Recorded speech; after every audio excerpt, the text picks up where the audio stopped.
Hello everybody. So welcome back. We're going to do another video here. It's been a few days, it's been about a week and a half.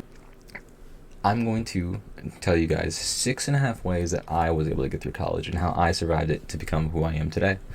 And surviving college is like, the hardest part about it is not necessarily the schoolwork. It's not necessarily the work or the degree you're going into. It's the little things. It really is. It's a mindset. It's being able to adult, at least a little bit. It's kind of like being an adult on training wheels a little bit, especially in the beginning. So surviving college, not easy.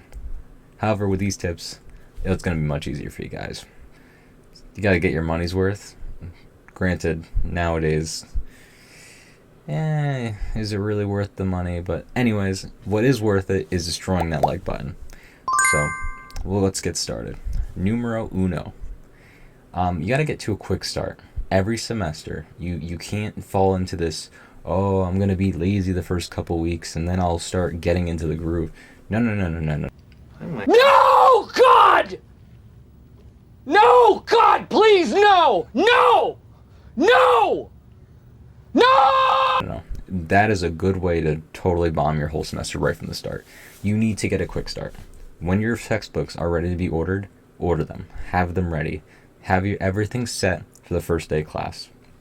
As soon as you get your syllabus, go through the syllabus. And I know sometimes you have professors who will go through the whole thing with you, and that's kind of nice. I don't do that in my classes. I give them the syllabus. I go through some of the highlights. Like, okay, this, and this. These are the things I need you guys to know. The rest of it, go read on your own. So you need to do that because you don't want to miss certain things. Like, I have people come out at the end of the semester and it's like, can I make this up? Can I do this? Can I do that? It's like, no, you can't. It was clearly described in the syllabus that you have to get it in either on time or a week after it's due. Like, that is the rule.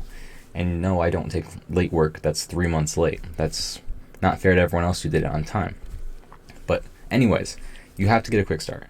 Because once you get a quick start, you're on top of it. It means you get ahead of everything. You're not behind. It just makes the rest of the semester go much easier. And it's much, much better to get to the end of the semester and have the high grade so you can take a hit if something bad happens. What happens too often is people try at the end to get their grade up. The problem is when you have multiple classes and everything's getting destroyed at the end, especially depending on what degree you're going into, you might have a lot of projects in your end of the semester that you haven't been working on in the beginning of the semester. And so you need to have that buffer. So you really want to start up high, and then if something happens, you have that buffer room. So, as Naftali, a professor at my college, always used to say, you aim high because then you're going to end up where you need to be. So that's where you need to do right from the start. Quick start. I know it sounds corny, but do it. Quick start. Like Sonic. Gotta go fast. But number 2 is managing your time. And I know this sounds super, super corny as well. But this is huge, and honestly, it's probably one of the hardest things to do. Many of you are going to college, and you obviously learn to have fun, and eventually you're going to get a job, but balancing the studying and fun and possibly work, some people do work as well while they go through college. I did as well, and that was a bit brutal. It is extremely difficult. It really is. You try to create as much time as possible, especially at first. Like, if you have a job, I would recommend asking for a couple weeks off, like right from the beginning of the semester. And so that would feed also into the quick start. It allows you to do your assignments on time. It allows you to get everything done as soon as possible. I know for certain classes, you got to have certain software, you have to have email set up, or you have to have the right textbooks and all that. So having that break there right from the start is going to give you that benefit of being able to just start off on a good note. And so if you can do that and you can create like a schedule right from the start, you're going to be so much further ahead than most college students, because most people are just going to wing it. They essentially just wing it, and it's not good. Freshman seminar, those classes will teach you how to time manage, sort of. Like, they'll give you like a sheet. It's like, time manage your time. But the problem is your first semester, usually, unless you go into college with a ton of credits from high school, usually it's really easy. And that first semester is really just kind of to pick out the kids that are really not supposed to be there. And I know that sounds awful, but that really is what it is. Those are all 101 classes. They're intro classes. They're the same things you learned in high school. They're not supposed to be hard. And if you find it difficult, you might want to rethink it. I'm not trying to be mean to anybody out there, but I don't want you going through college spending $60,000 a year. It's and did not actually learn anything. It's a waste of time if you do it. So that first semester really, that's when you know or not you'll be able to at least get through most of college. Because if you can't get that first semester, you really do have, like, there is a problem. And I'm not saying there's a problem as in you are not going to be successful. Just college might not be for you, and that's okay. I actually, when people say they're successful, like, and they don't go to college, I'm like, good. Like, that's good. Like, if you can be an entrepreneur and you can make money and you don't have to go to college, by all means do so. I mean, it really isn't worth the debt for most of these degrees out there. So, anyways, to wrap it back around, time management is key. Number 3, breathe. There's going to be several times during your college career where everything is going to feel like it's crashing down. You have so many things to do. Even in high school, I'm sure you felt this once in a while, but you're going to have so many things to do. You don't even know where to start. Just breathe. Breathe. Just calm down.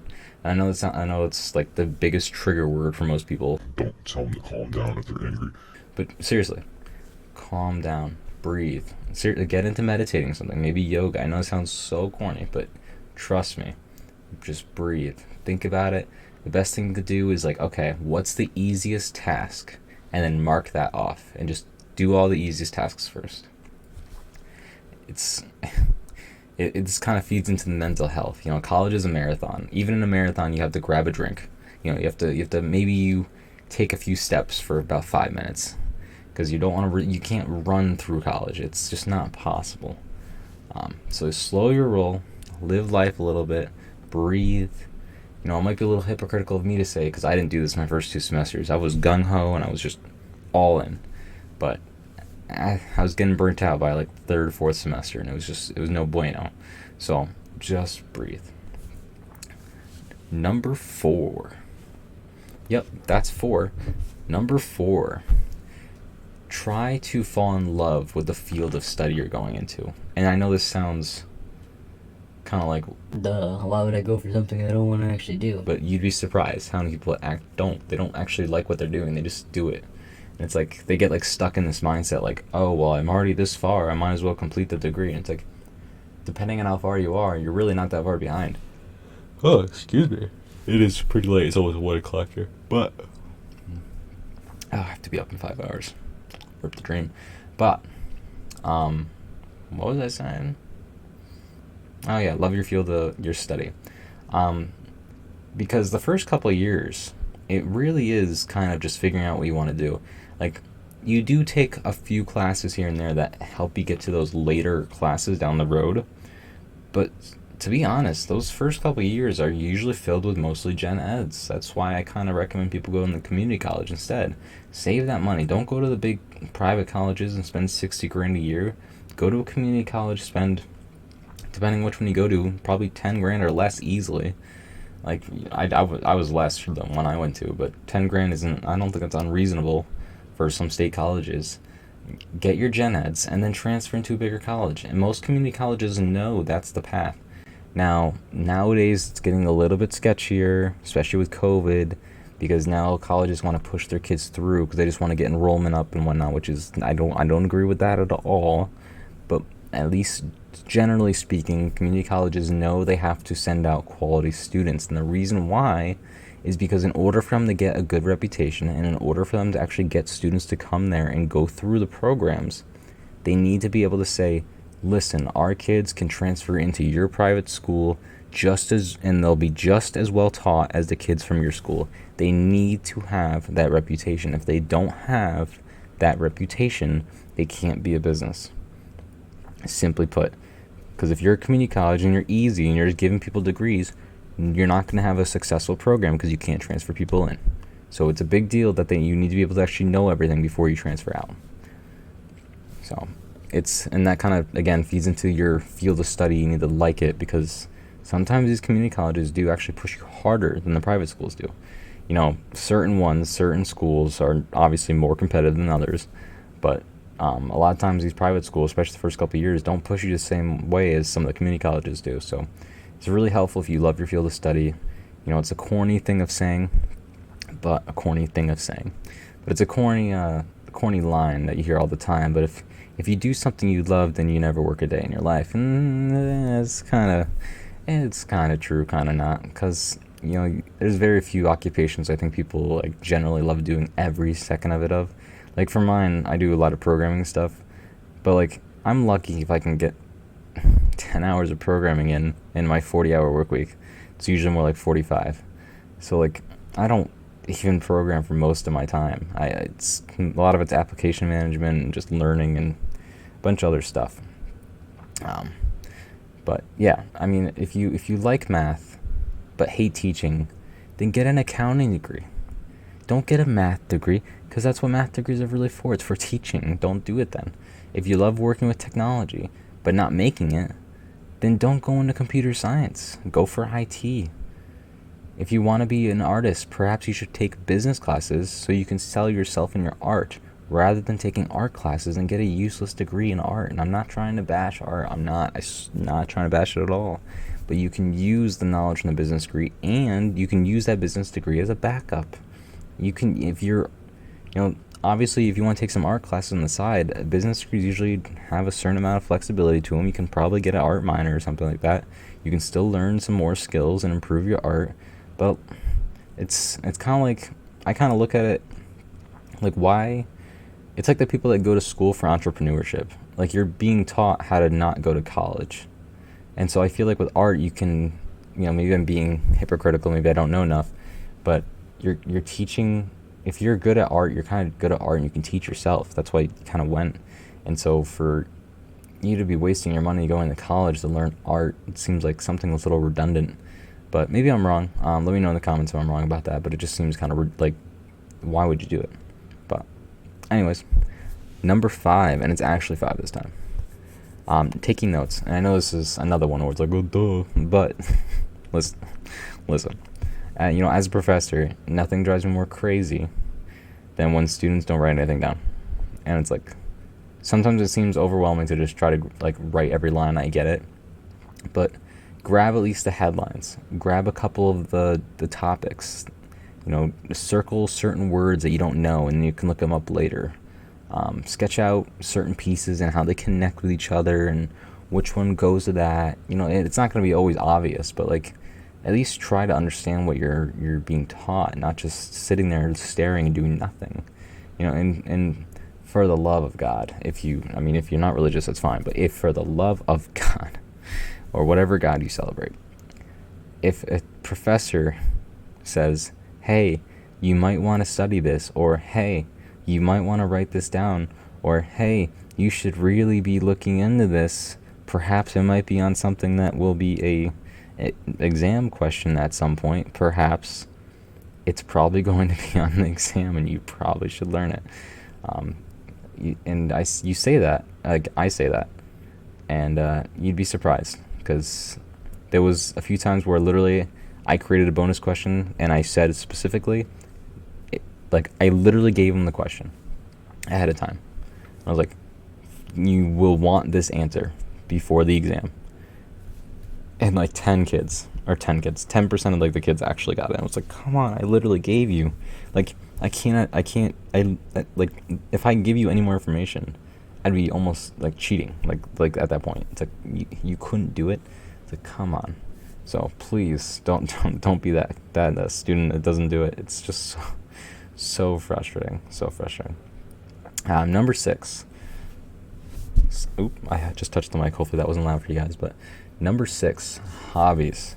And now this kind of fits in the social life and time management as well. Dedicate some time for your hobbies. What I like to do is I like to dedicate Sunday to whatever I want to do. Now that doesn't always work out, but I try to dedicate Sundays, even if it's not football season. I'm a big football guy, so Sundays is crucial. Even if it's not Sunday, some day during the week needs to be your day, or at least the majority of the day. Oh my goodness, I apologize. But the majority of the day needs to be at least your day. Something you could just chill, get mentally reset. I can tell you from experience, if you don't do that, you're going to get burnt out, and it's not going to end well. It's just not. It's not going to end well. I can guarantee you. It feeds into part of this channel, honestly. I had there was some issues up there, and I just kind of put them off, because I was so busy working 7 days a week. Once I got burnt out, it just made the whole thing worse. You know, even if you don't have any type of problems up there, you should still not work 7 days a week. You just shouldn't. I mean, for your own mental health, you really shouldn't. Unless you, there are rare breeds of people, don't get me wrong. There's certain people who can't do that. There's certain people who cannot just take a day to themselves. That's just how they are. They're workaholic. And that's okay. That's perfectly fine. But for the majority of people, you need to create some time for yourself. And that doesn't mean, you know, don't take advantage of that line. You know, don't make that make you lazy. But there's a line between making sure you're mentally set and you are balanced in your life versus, oh, I could really use a day and then skip school. I am not saying skip school or skip work or call out. Just make sure you can plan out a day or maybe a half a day or a quarter of a day, whatever you can for yourself. You know, what I like to do once in a while is I like to play some random matches of Rocket League, if you know what that is. Awesome. But it's like a soccer game, but with robot cars. It's a video game. And it's just a couple hours of that is like prime. Like, it's amazing. Like, it's just so relaxing, and I love it. So you just find something that you like to do, and at least give yourself some time to do it. I made that mistake for the first 2 years of college and this last semester, but that was side tangent. I had already a packed up semester. Like, I already like time managed my semester, and then I added another 30 hours for my internship because it got extended, and there was no way I could say no to it. It's actually I got a job through it, so it worked out in the end. But I was already had a loaded schedule, and then I added it on top, so I really was nonstop pretty much the whole semester. But majority of the time I was doing that was my choice, and I shouldn't have done it. You want to make sure you don't do that. So make sure you got it all set. Try to make your hobbies not something super stressful. I know, like, I started this YouTube channel. Not actually, I didn't start this one. I started my other one in the middle of the summer, and it was great. It was working out fine. It was awesome. And then schools hit, and I realized that this is almost like a part-time job. Like, that's why we always ask you guys to like and subscribe. Maybe you should do that right now. But anyways, because it's there's just a lot of work that goes in these things. I'm not gonna lie. When I first started creating these things, I was like, oh my god, this is kind of awful. But you kind of learn to love it a little bit. It's great. I like adding in the little Among Us guy randomly into the video with the sus and the likes and whatnot. It's a lot of fun. At first it was kind of overwhelming, but now it's not that bad. It's just finding the time to record, because I'm totally going on a tangent right now. But my little brother will sit down here and he'll be super loud. So it's like, I can't record if you're down here, dude. And he's like such a young age where it's like you can't just tell him no, because like he won't be doing that forever. You know, you're not gonna always have those moments. So it's like I can't just tell him no. And he sits down here for hours and watches YouTube. I call it YouTube. But anyways, last thing. The half point, and this is very crucial. Extremely crucial. If you don't have this one, you will not survive college. Caffeine. Unless you can't have caffeine, decaf, coffee, something. You need to have something running through your veins that is going to give you energy. I don't recommend energy drinks like Monsters or Amps. Don't recommend those. Try to find a nice cup of coffee or some tea. Something that helps you get through. Something that when you're working on something and you don't want to do it, you can look over and be like, you know what? I actually just put my coffee away, but you know what? Life isn't that bad because I have coffee. And then sip your coffee. It's such a great feeling. But with that, I'm going to wrap up this lovely video. Hopefully my eye bags weren't too obvious to you guys. I am honestly very exhausted right now. But I knew if I didn't get this recorded tonight, I wasn't going to do it for a day. And it's like, I need to put out another video. It's been way too long, and I apologize for that. And if you could like and subscribe, maybe it'll give me the extra motivation to do more. Maybe. Nah, I don't know. I said nah, I don't know, but like, it probably would, to be honest with you. It was just really busy. But I'm making up excuses. Don't make up excuses. Follow the 6 steps, and you'll get through college just fine. Have a fantastic rest of your day. I wish you guys all the best, and I'll see you next time.